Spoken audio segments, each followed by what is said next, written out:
Hi, my name is Sydney Phillips, and this is Brigham Young University's Assignment 9, which is a special occasion speech. Good afternoon, everybody.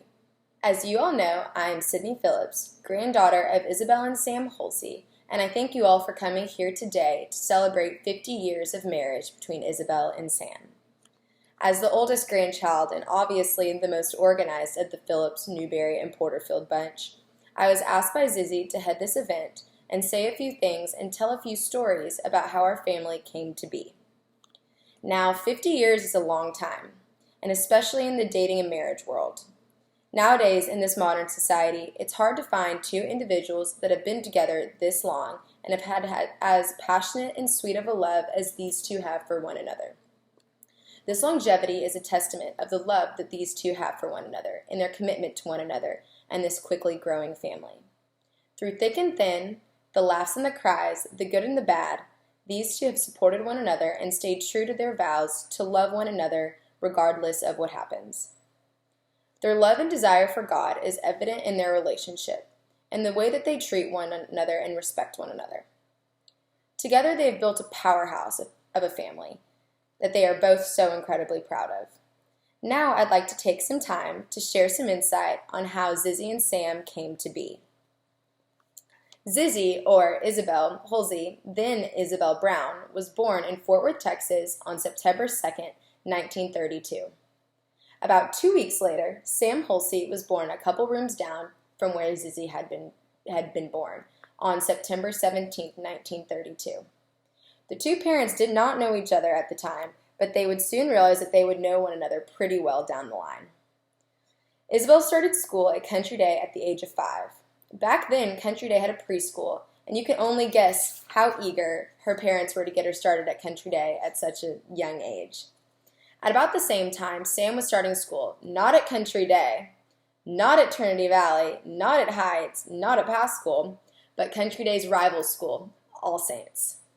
You can only imagine how disapproving it was to her parents when Isabel was asked out on a date by Sam. That was only the beginning of a relationship that started during their sophomore year of high school and lasted until now. Now let's take a big jump forward 10 years to when Isabel and Sam were 26. Having only dated for 10 years, Sam decided that it was about the right time to ask Isabel to take his hand in marriage. You may be wondering what took Sam so long to propose. Well, after Sam graduated from Brown with a business degree, he decided that his true calling in life was, yes, to marry Isabel, but also to become a bishop. Once becoming a bishop, he made First Presbyterian Church his church home in downtown Fort Worth. And once he was settled with his new occupation, he decided that it was about the right time to ask Isabel to take his hand in marriage. A year later, Isabel and Sam were married, and in a short 6 months later, they had my aunt, Ruth Isabel Newberry, or what we like to call her, Ruthie. It was only but 2 months after Isabel delivered Ruthie that she was pregnant with my mother, Beth Boning Newberry. Isabel did not know it then, but it was going to be a journey having two daughters so close in age, but miles away in personality. You can only guess who started all the quarrels that these two had. Last but not least, Isabel gave birth to a son, Oliver Perry Newberry, or Huck. Between the three children, Zizzy and Sam now have 10 grandchildren, 4 great-grandchildren. Zizzy and Sam love one another so dearly and so much, and would like to say thank you to everyone for making this celebration possible. Zizzy and Sam, we would also like to say thank you. Zizzy, Sam, as your children and grandchildren have grown up, we have always looked up to both of you for guidance and for leadership, and you both have exceeded that purpose. We appreciate all the blessings that you have given to us and taught us throughout these years, and what is truly important, and that is family and faith.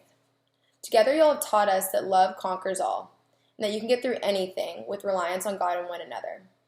I think I can speak for our entire family when I say that we want each of us to craft our own relationships with one another after the relationship that y'all have shown our entire family. We are each truly blessed with the two of y'all and the abundance of unconditional love that we get from y'all. Having said this, I'd like to propose a toast to the best parents and grandparents your children and grandchildren could ever ask for, and I look forward to all the anniversaries to come. Cheers.